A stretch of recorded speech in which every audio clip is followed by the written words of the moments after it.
It's Friday, October 25th, 2013. I'm Alex Jones, and this is another original edition of Infowars Nightly News.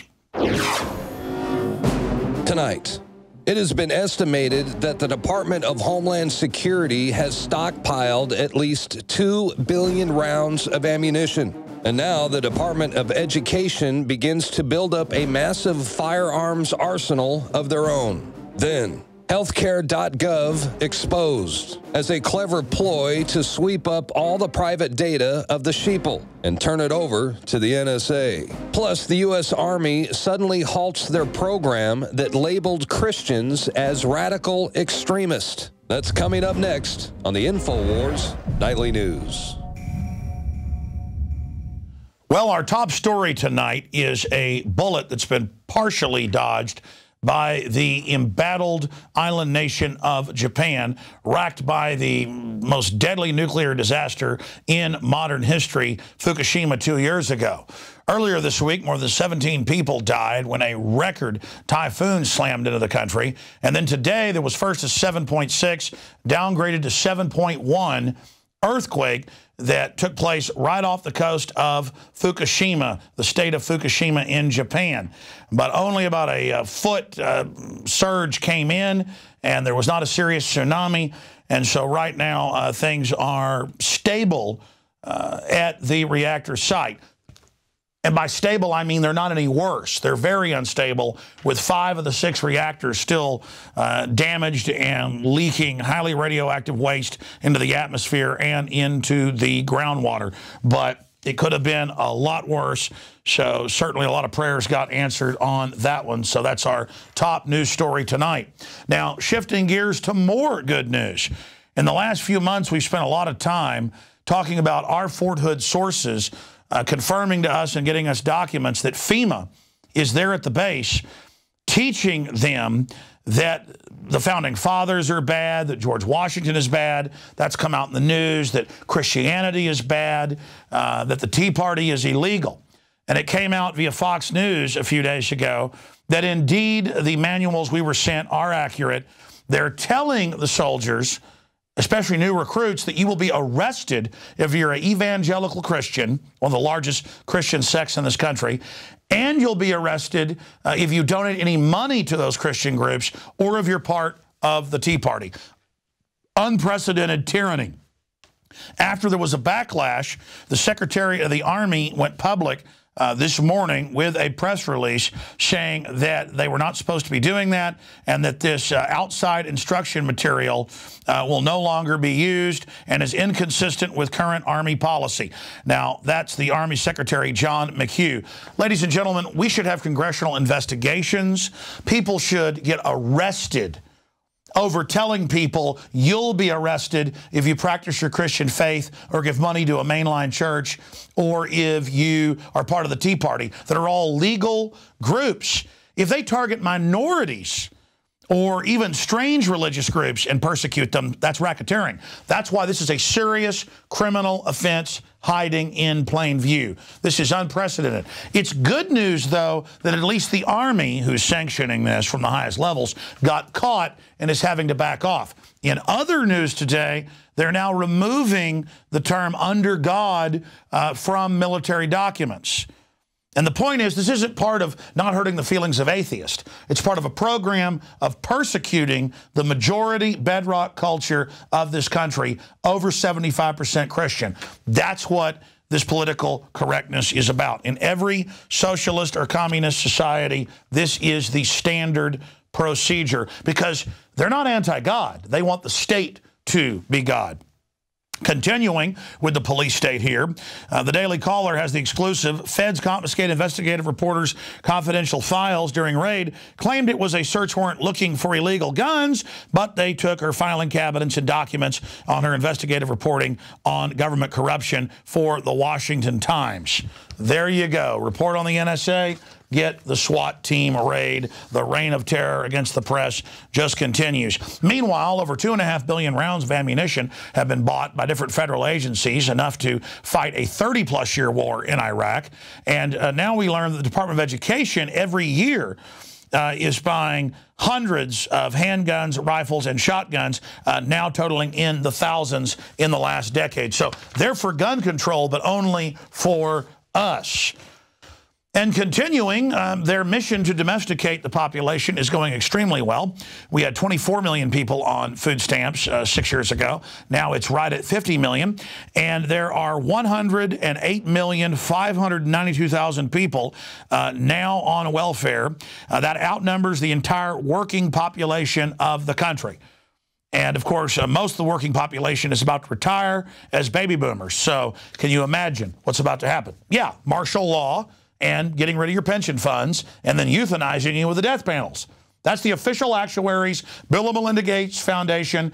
They're pushing the whole thing. Their idea is going to euthanize you, and the young yuppies are going to get behind euthanizing mom and dad to get their pension fund, to get a piece of it. And then, of course, the globals will double-cross them and increase their taxes as well. But, again, these trendies don't care. There's never been a government abuse or gang rape they didn't like, because they're delusional. As long as they imagine that everything's okay, it's great. Now, by the way, we first broke this 3 weeks ago when Healthcare.gov first launched with top computer programmers like Mike Adams of Natural News and others. It's now completely confirmed in CBS News, Associated Press, Consumer Reports, that Healthcare.gov is exposed as a giant data gathering honeypot. And the CIA actually bragged they set it up through a private front company in QTEL, and everything you do is put in a database so they can take your bank account, your tax return, refund check, and garnish your wages. They wanted everybody to come in and sign up who didn't have health care so they could track you. And that's why they're delaying the free health care, because that was never coming. They're just going to come take your paycheck. So that's the Affordable Care Act there for you. So hope everybody enjoys that. I know all the trendies will. Let's continue. NSA site is down due to alleged DDoS attack and denial of service attack. And meanwhile, Hayden, the former head of the NSA, was on a train bragging and yelling at the top of his lungs, basically, about, I have people secretly arrested. We run black sites. We torture people. The press better do what I say, as someone was sitting right beside him, texting out everything he said. And he hasn't denied it either. And by the way, that's how Hayden is. I've talked to a former NSA high-level security specialist in the NSA security, Wayne Madsen. He's had Hayden walk up to him and scream at him at CIA events that Wayne Madsen was also attending. So he is just a little out-of-control thug. Well, there's been a lot of criticism over the name the Washington Redskins. I always thought it was like the Minnesota Vikings. It was a symbol of strength and honor and being brave.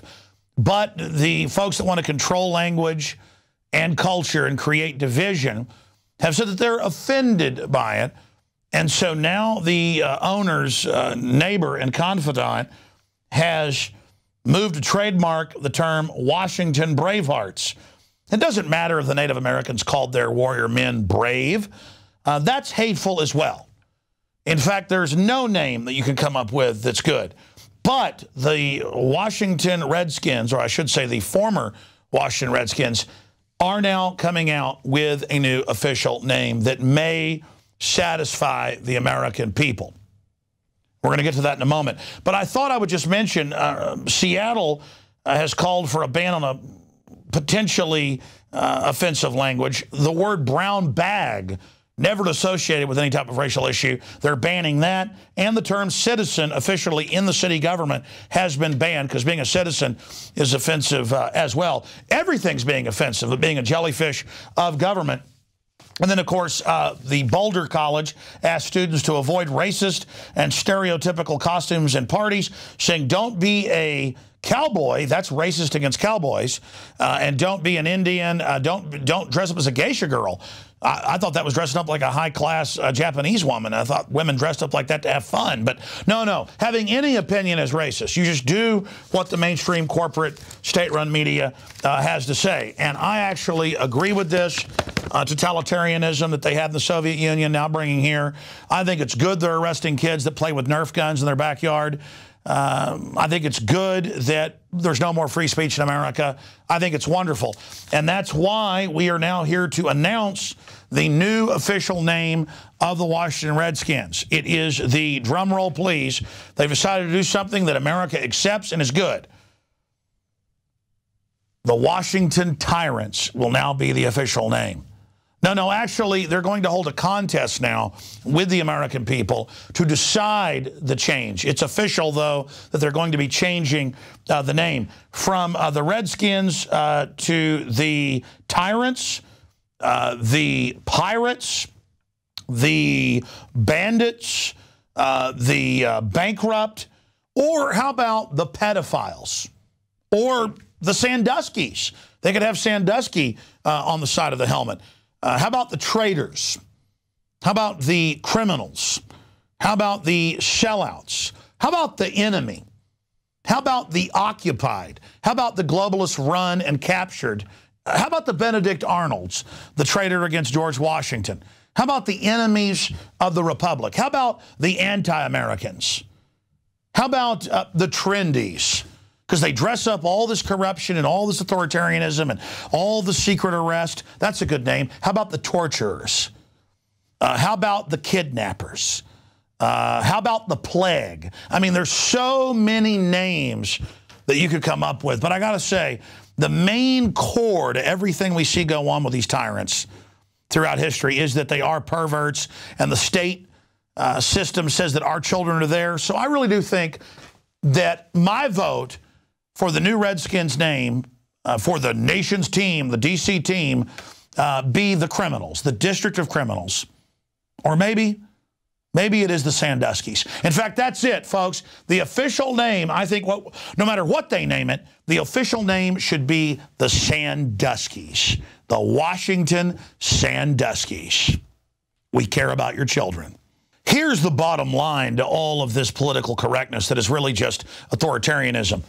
The power structure, the foreign banks that are looting this country and every other nation have the same playbook. They come in and use divide and conquer and get everybody obsessing over stuff that doesn't even exist or that is petty at best, so that we're all obsessing on fighting with each other via divide and conquer, balkanization, instead of coming together against the foreign banks that are looting us and against the federal government that are acting as mercenaries for this interest to prosecute a war against our very basic liberties. This system of political correctness is a frontal assault on free speech. The Pentagon is telling soldiers that if they're evangelical Christians, they will be arrested.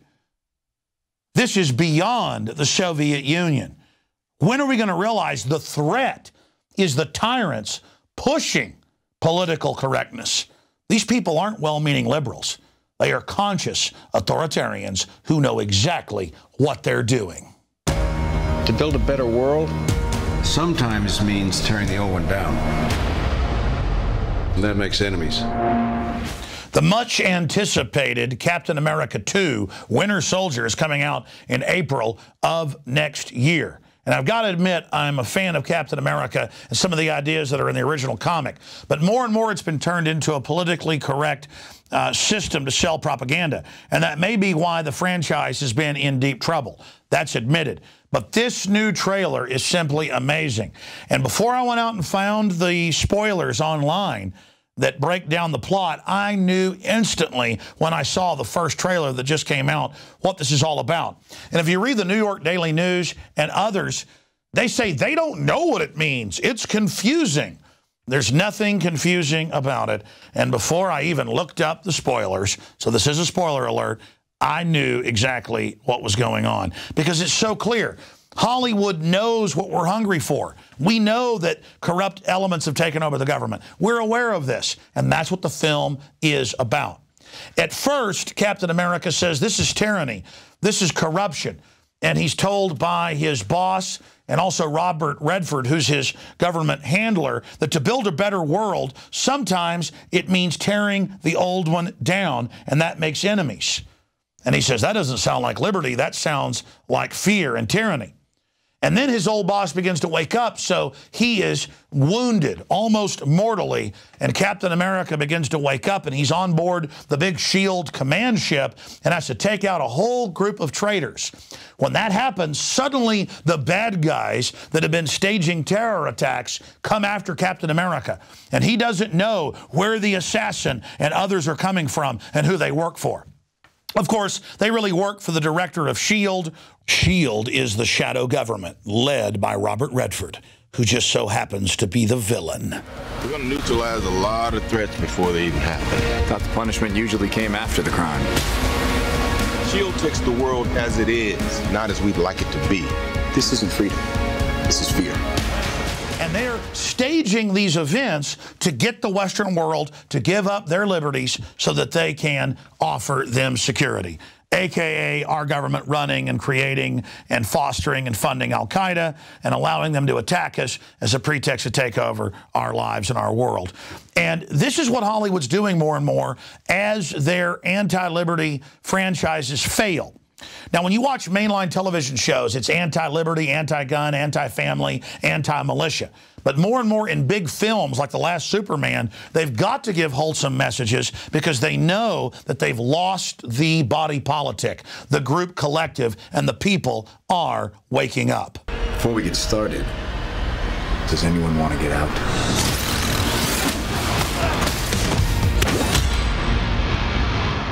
Well, you heard it here first. Captain America, Winter Soldier, is all about doing the right thing and being a patriot, even when it's unpopular, and risking your life to do it. This movie's fantasy, but right now, good men and women in our military are standing up to the public gun confiscation plans that are being promoted by Obama. Obama is preparing our military for a civil war with the American people. It's important we openly discuss this so they're unable to launch this conflagration. Americans need to come together around the Bill of Rights and Constitution, not give the offshore tyrants a civil war as a political distraction.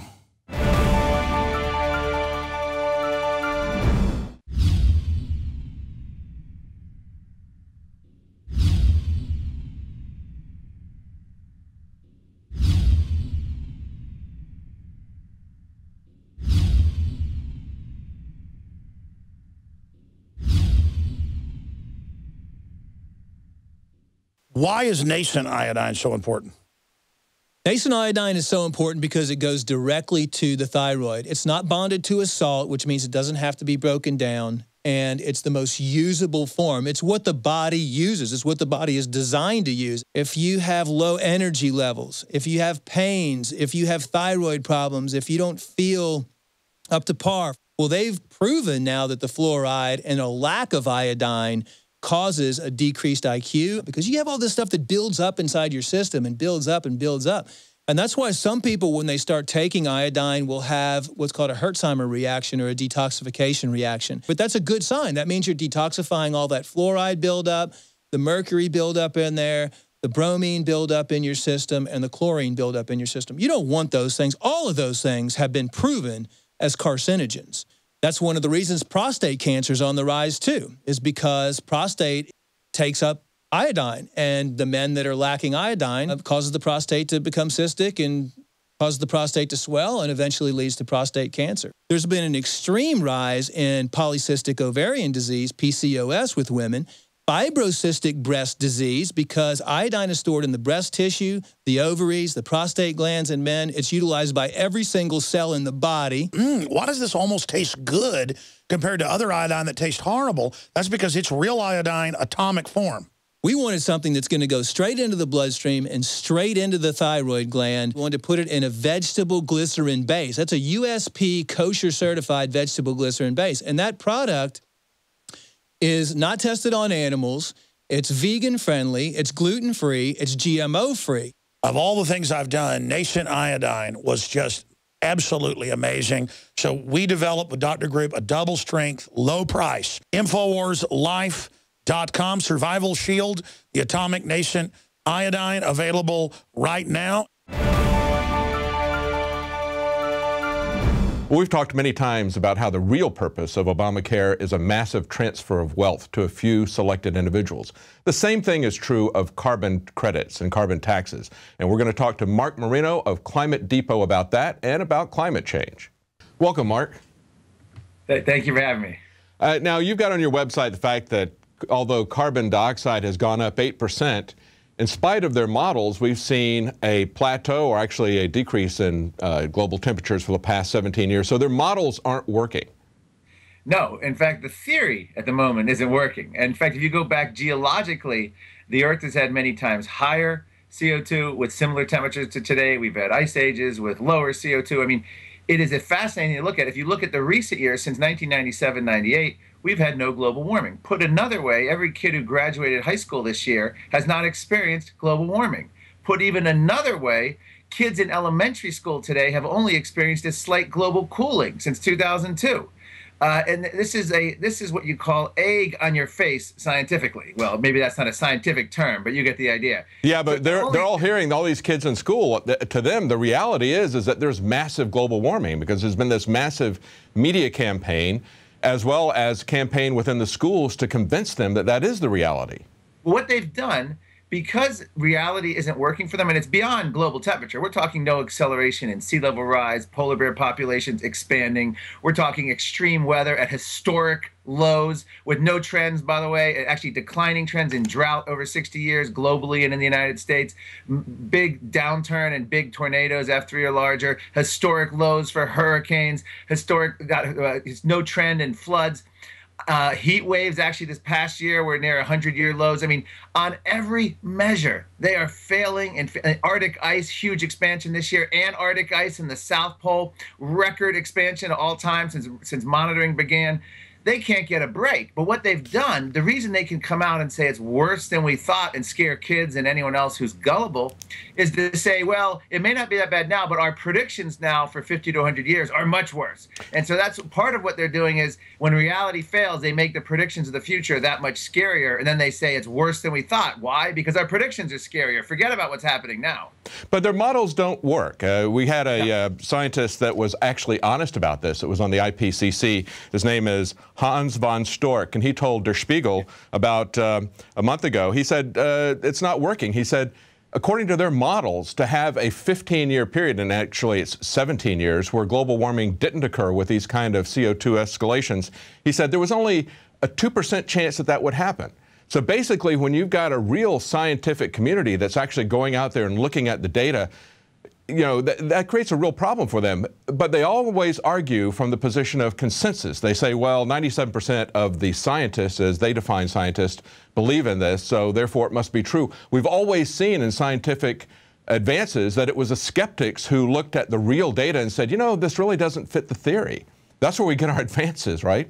Yes. In fact, it's actually not 90. They claim 97% consensus. Right. And a big part of that was based on 77 anonymous scientists that were whittled down from 10,000. This is how they come up with these numbers. So it's 77 activist global warming researchers who they claim is a 97% consensus. This is what they bandy about for years. And the media will, of course, repeat it over and over. But you made a very good point on climate models. When the UN is honest, when people like Kevin Trenbith are asked, they will admit they're not even predictions. They're merely emission scenarios. When UN scientists like Jim Renwick of New Zealand comes out, he will say models don't even account for half the variability in nature. Thus, they don't expect them to do well. But they're a useful tool because they can pretty much tune a model to show whatever you want. And when you're a United Nations activist scientist that you were handpicked by a government to go to these UN conferences where your summary for policymakers, your report, has to be signed off on line by UN bureaucrats and reporters, believe me, your climate models are going to show scary things or you have no business being there. This is a self-serving organization. If the UN climate panel fails to show global warming as a problem, it fails to have a reason to exist. And we saw the ClimateGate emails a couple of years ago. It's actually 2009, they released 1,000 of them. Then 2011, they released 5,000 of them. And we see them going back and forth. They knew at that time that the data didn't fit their models, didn't fit their theory. And they were talking about, we got to hide the decline.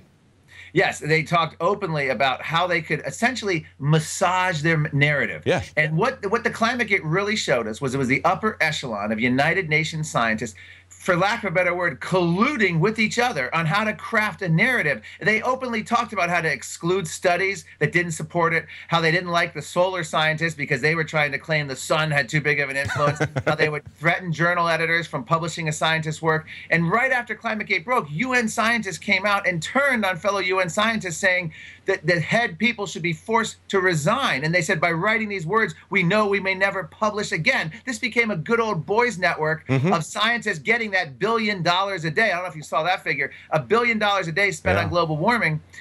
These scientists don't want anything to get in the way of that, but they also are believers. I mean, this is the narrative of their day. This is their this is the science of the day, and it's a politically crafted science. We have our National Academy of Science take money from Congress and then lobby for a climate bill, and then they issue a climate statement as though they're a neutral body.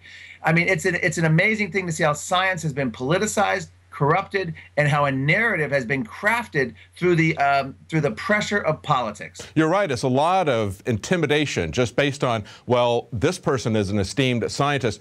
We saw this at the American Meteorological Society, had their annual meeting here in Austin, and we went there and there was an amazing condescension towards meteorologists, people who have models that are short-term. They're going out, they're measuring against their model and seeing if it actually works and then making adjustments in their model. And these people who weren't making any measurements or whose measurements were not fitting their model were just condescending towards meteorologists. There was an organization there that's funded by George Soros called Forecast the Facts. And they were go just after each weatherman. If a weatherman makes a skeptical statement, they try to intimidate, harass him. That's mentioned the American Meteorological is a very good point. The survey at one point a few years ago showed up to 75% of the rank and file meteorologists of the American Meteorological Society were not only skeptical of global warming, but many believed it was an outright hoax. They actually used the word hoax, like the Weather Channel founder John Coleman has used. Yes. Because of that, the governing board, and this is how they come up with a consensus, but the American Meteorological Society issued a statement saying they agree with basically Al Gore and the UN. How is that possible? Well, a small group of 24 or so governing board members of the American Meteorological Society and all these other science bodies come up with a politically crafted statement with leaders that are tied to funding and Washington politics, and they exclude the members. There's no direct vote. There's no direct voice of the rank and file members. They come out with a statement. So you have a group like American Meteorological, 75% are skeptical, but yet the group is on record as being totally supportive of the UN climate view. That's how they craft a consensus. It's called total nonsense. Mark, we're almost out of time. Real quickly, just touch on this idea of carbon credits. This is something that Al Gore has put together with a former partner of Goldman Sachs, the blood and gore carbon credits. Why should we have to pay them? We see that there's not any global warming, but they're still maintaining that that is happening. Why should we have to pay them a kind of religious indulgence? Why not pay you? Well, what Al Gore did is he had a group called Kleiner Perkins, and they invested $1 billion in 40 different firms. This is back, I think, in 2008, 2009. Well, why did he do that? Well, he was counting on UN climate treaty. He was counting on cap and trade to pass Congress. Gore was a self-serving lobbyist when he testified before Congress. He had the most to gain. This was a man on a quest to be the world's first carbon billionaire. Of course, his divorce with Tipper made him half the man financially he used to be. Or if he hasn't officially got divorced, they're separated. But I got to stop you there, Mark. We're out of time. I wish we had more time. We're going to have to come back and talk in detail about Al Gore's scheme, because this is something that's kind of like the Federal Reserve, in my opinion, except on a worldwide basis. It's an amazing scam they've got coming up. Thank you so much for joining us today. A great site for information. That's climatedepot.com. Marc Morano. Thank you very much. Thank you. Bye-bye. Well, I wish we had more time to talk about Al Gore and his scheme to become the world's wealthiest man. Stay tuned to Prison Planet TV. We're going to come back to this subject. You can become a subscriber, and you can share that with up to 10 other people simultaneously. Well, that's it for tonight. We'll be back tomorrow at 7 p.m. Central, 8 p.m. Eastern.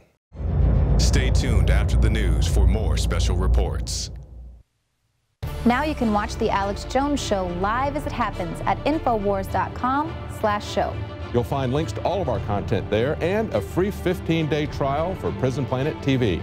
More than 60 movies and documentaries all in one place at Infowars.com/show.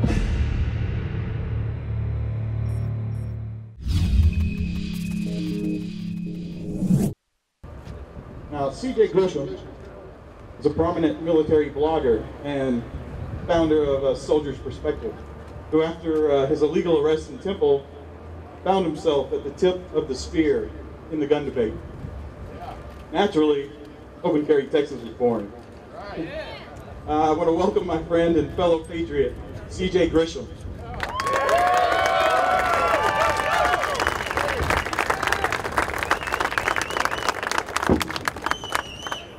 This is amazing. Hey, I want to thank everybody for coming out here. This is exactly what I had hoped for. I want to give a special shout out to Moms Demand Action for sensible gun something or other. Don't worry, ladies, we'll protect your First Amendment. Before,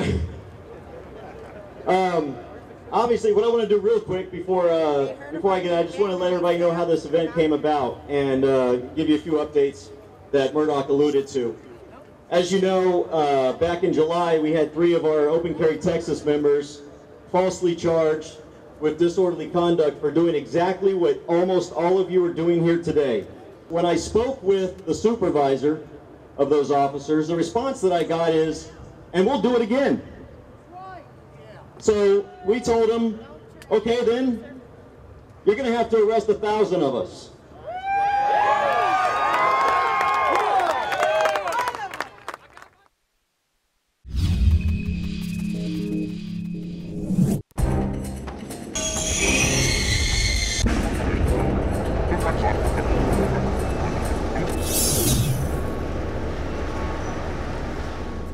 Here's one incident that won't be in the FBI statistics: an armed pastor stopping what appeared to be an armed robbery.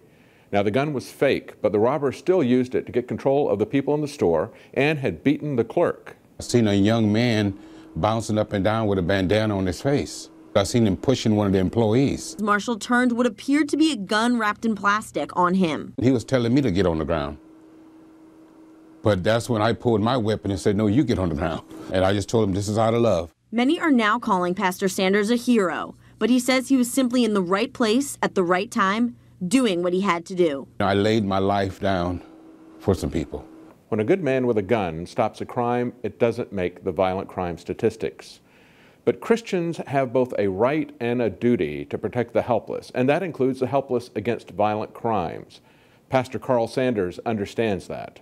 In stark contrast are those who, out of fear or ignorance or grief, lash out at innocent gun owners and even inanimate objects like guns. Now that you've been so personally touched, and you're in such a position of authority, is it affecting what you're going to be saying about this going forward? Well, yeah, but it's going to affect me in all 3 of those areas, not just in simply gun control. Absolving himself, his wife, and his son from any responsibility for the son's suicide, Rick Warren put the full blame on the person who sold his son the gun. One of the hard things was forgiving the person who sold him the gun. Because they prayed. Because I didn't want to forgive him. Warren and his wife knew for a month that their son had illegally purchased a gun for the express purpose of suicide, but they did nothing. The couple we encountered in San Antonio advocating for gun control at the open rally Carey at the Alamo had also lost a child, a daughter, at the Aurora, Colorado shooting. And I believe that they had also misdirected their anger and their grief towards infringing the rights of law-abiding citizens to protect themselves. Fortunately, the group they joined, 1 Million Moms for Gun Control, had so few members that they changed the name to Moms Demand Action for Gun Sense. Well, I mean, that's the big issue, is there's probably 5 people here against the guns, and they're claiming it's probably true. There's a guy with a lot of sadness in his eyes, that it's his loved one that was lost at Aurora, and that's basically our fault. And the media is preying on these victims of gun control and gun-free zones like movie theaters, schools, and military bases, where the SWAT team was ordered to stand down at the Naval Yard.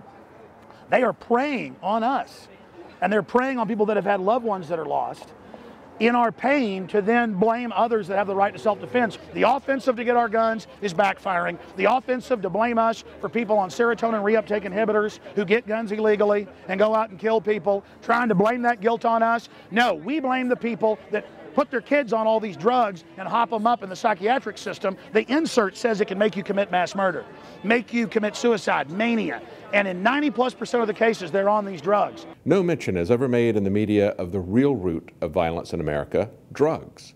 Both prescription drugs and illegal drugs. The war on drugs accounts for over 80% of the shootings in Chicago, according to a former Chicago prosecutor with decades of experience. And as Alex Jones just pointed out, the common factor in suicidal mass shootings are prescription drugs, SSRIs. For Infowars Nightly News, I'm David Knight.